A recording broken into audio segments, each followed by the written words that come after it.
Episode के starting में एक अंपायर पे लड़ाई चल रहा था और कुछ सोल्जर्स तो दो लड़कियों के पीछे पड़े हुए थे, लेकिन तभी एक लड़की रुककर बोलती है, प्रिंसेस आप यहाँ से चली जाइए, मैं इन लोगों को रोकता हूँ। जिसमें प्रिंसेस बोलती है, लिबिया मरना नहीं, और ये बोलने के बाद वहाँ से चली जाती है। और तभी लिबिया को तो चारों तरफ से सोल्जर्स घेर लेते हैं। लिबिया बोलती है, तुम सभी गद्दार हो, तुम सभी ने राजघराना को धोखा दिया है। जिसके बाद तो वो अपने तलवार की मदद से एक के बाद एक सोल्जर्स को मारने लगती है। दूसरी तरफ तो वो प्रिंसेस भागते भागते एक एंड पर पहुंच जाती है और बोलती है, ये तो दूसरे वर्ल्ड का पोर्टल है, मुझे इसमें अंदर जाना चाहिए। जिसके बाद तो वो खुशी खुशी उस पोर्टल के अंदर जंप करती है और उसके अंदर तो बहुत सारे अलग अलग दुनिया का एक्सेस भी रहता है। अब अगले सीन में हम एक सिटी को दिखाया जाता है जिसका नाम है गिफू, और इस सिटी में रहता है एक ऑर्डिनरी और अनअट्रैक्टिव डिटेक्टिव जो कि कोई और नहीं बल्कि हमारा मेन कैरेक्टर है, और इसका नाम है काबुराया सोसुके, और ये 29 साल का है और ये एक छोटा मोटा डिटेक्टिव का जॉब करता है। और फिलहाल तो ये एक नॉर्मल ऑफिस वर्कर का पीछा कर रहा है। और सोसुके हमें बताता है कि इसको इन्वेस्टिगेट करने के लिए इसके वाइफ ने मुझे कहा है, क्योंकि वो शक कर रही है कहीं इसके बाहर कोई अफेयर तो नहीं है। लेकिन मैं इसको लगातार 3 दिन से इन्वेस्टिगेट कर रहा हूँ और अभी तक मुझे कोई भी सबूत नहीं मिला। फिर सोसुके उस आदमी का पीछा करने लगता है कहीं वो आदमी उसके आंखों के सामने से ना चला जाए। ठीक तभी उसके सर के ऊपर ही तो वही पोर्टल ओपन होता है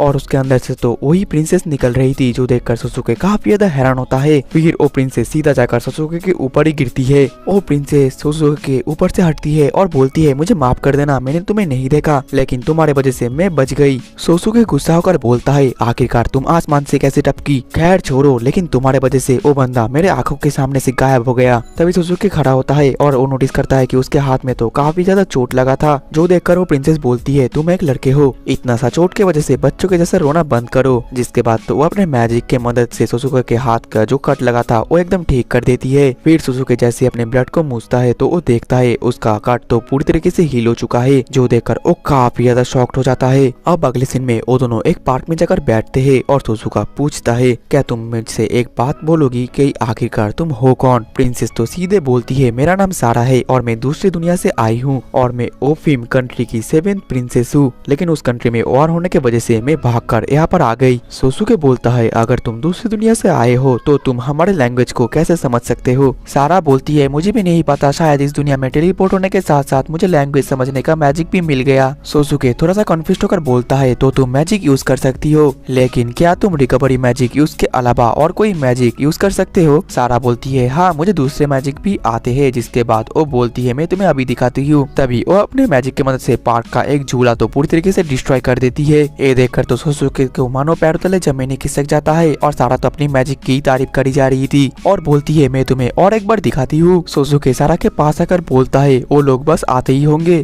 और फिर वो डर के मारे सारा को लेकर वहाँ से भागने लग जाता है। दूसरी तरफ लिबिया ने सभी सोल्जर्स को हराकर पोर्टल की तरफ ही जा रही थी और बोलती है, प्रिंसेस समा, अगर आप दूसरी दुनिया में गए हो तो मैं भी वहाँ पर आती हूँ आपको कंपनी देने के लिए। और फिर वो भी उस पोर्टल के अंदर जंप करती है और इस दुनिया में आकर तो लिबिया काफी ज्यादा हैरान होती है और बोल रही थी, ये दुनिया तो हमारी दुनिया से काफी ज्यादा अलग है। लेकिन उसको देखकर तो सभी लोग डर के मारे भाग रहे थे, जो देखकर लिबिया को कुछ भी समझ में नहीं आता। और वो जैसे ही अपने आप को आईने में देखती है तो वो देखती है वो तो पूरी तरीके से खून में लथपथ है और बोलती है, मुझे यहाँ से जल्दी से भागना पड़ेगा। अब अगले ही पल वो चलते चलते एक नदी में पहुंच जाती है और फिर वो कपड़े उतरकर नहाने लगती है। लेकिन तभी उसको उस नदी में कुछ मछली दिखती है, जो देखकर तो वो उन मछली को भी पकड़ती है। इसके बाद तो वो फ्रेश होकर उन मछली को पकड़कर खाने भी लगती है और बोलती है, ये तो काफी ज्यादा स्वादिष्ट है। तभी वो पहाड़ के ऊपर एक कासल को देखकर बोलती है, शायद उस कासल में इस कंट्री का ओनर रहते हैं, मुझे जल्दी वहाँ पर जाकर उनसे बात करना पड़ेगा। लेकिन ठीक तभी बहुत ही जोर से बारिश शुरू हो जाता है, जिस वजह से लिबिया तो एक ब्रिज के नीचे आ जाती है और उस ब्रिज के नीचे तो एक होमलेस पर्सन भी रह रहा था, जिसे देखकर लिबिया बोलती है, क्या मैं आपके यहाँ पर रह सकती हूँ? वो होमलेस पर्सन बोलता है, तुम जो चाहो यहाँ पर वो कर सकती हो, मुझे परमिशन लेने की कोई जरूरत नहीं है। जो सुनकर लिबिया खुश हो जाती है और उसको थैंक यू बोलती है। दूसरी तरफ सारा तो नूडल्स खा रही थी और वहीं पर सोसुके अपने मन में बोलता है, मैं इसको यहाँ पर लेकर तो आया हूँ, लेकिन अब मैं इसके साथ क्या करूँ? अगर मैंने पुलिस को इन्फॉर्म कर दिया तो मुझे नहीं लगता कि चीजें बिल्कुल ढंग से होगी। तभी सारा सोसुके से पूछती है कि आखिरकार तुम काम क्या करते हो? जवाब में सोसुके बोलता है, मैं एक डिटेक्टिव हूँ।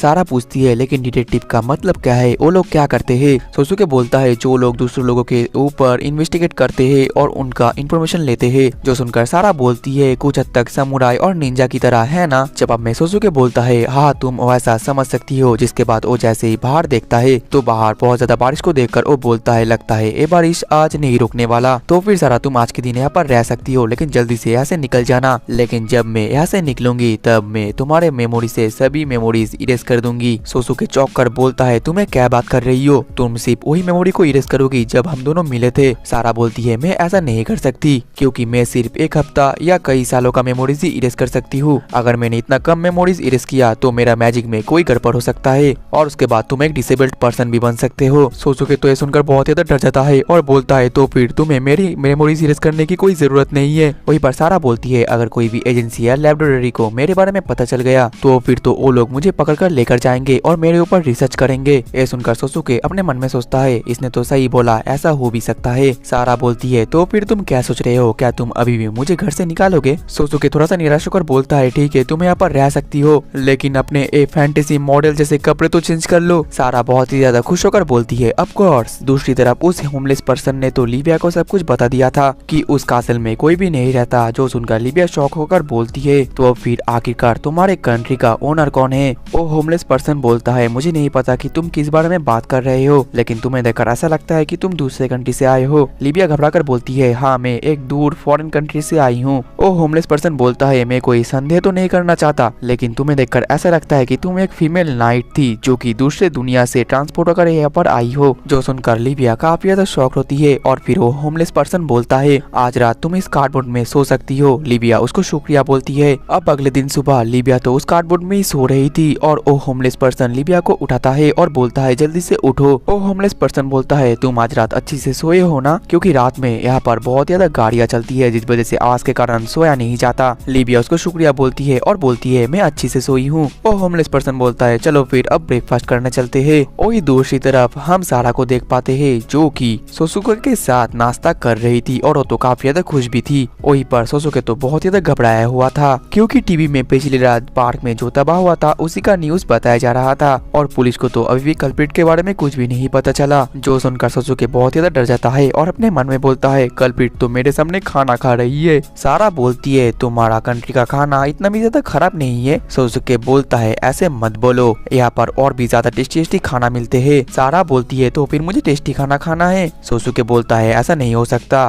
सारा बोलती है लेकिन क्यों? जवाब में सोसुके बोलता है क्योंकि हम गरीब है। सारा बोलती है तो फिर आखिरकार तुम अभी क्यों नहीं हो, तुम पैसे क्यों नहीं कमा रहे हो? सोसुके तो थोड़ा सा चिढ़ जाता है और बोलता है क्योंकि मेरे जैसे डिटेक्टिव को काम मिलना बहुत ज्यादा मुश्किल होता है लेकिन फिर भी मुसीबत के लिए मेरे पास कुछ सेविंग्स है और मुझे माफ कर देना क्योंकि उससे मैं तुम्हें अच्छा खाना नहीं खिला सकता। इसके बाद हम देख पाते हैं सारा कैफे में जाती है, घूमती है, शॉपिंग करती है, लाइब्रेरी में जाती है, तरह तरह बुक भी पढ़ती है और गेम्स भी खेलती है और ऐसे करते करते 7 दिन बीत जाता है। वही दूसरी तरफ सोसुके तो अभी उस पर्सन के ऊपर ही नजर रखा हुआ था लेकिन अभी तक उसको एक भी सबूत नहीं मिलता जिस वजह से सोसुके उदास हो जाता है। अब अगले ही पल सोसुके घर आता है और सारा के लिए खाना भी लाता है और बोलता है तुम तो इस दुनिया में अच्छे तरीके से फिट हो चुकी हो। सारा बोलती है क्योंकि इस दुनिया में बहुत ही सारे अच्छे अच्छे मजेदार चीजें है करने के लिए। सोसुके बोलता है आज के लिए तुम यही खा लो, जब मुझे पैसे मिलेंगे तो मैं तुम्हें अच्छा खाना खिलाऊंगा। सारा सुनकर खुश रहती है और बोलती है लेकिन कब? अगर तुम चाहते हो तो मैं तुम्हें मदद भी कर सकती हूँ। सोसुके बोलता है क्या तुम्हें बॉम्ब मैजिक के अलावा कोई भी मैजिक भी आता है? सारा बोलती है मुझे इसके अलावा भी और मैजिक आते हैं जैसे कि गायब हो जाना या फिर आसमान में उड़ना।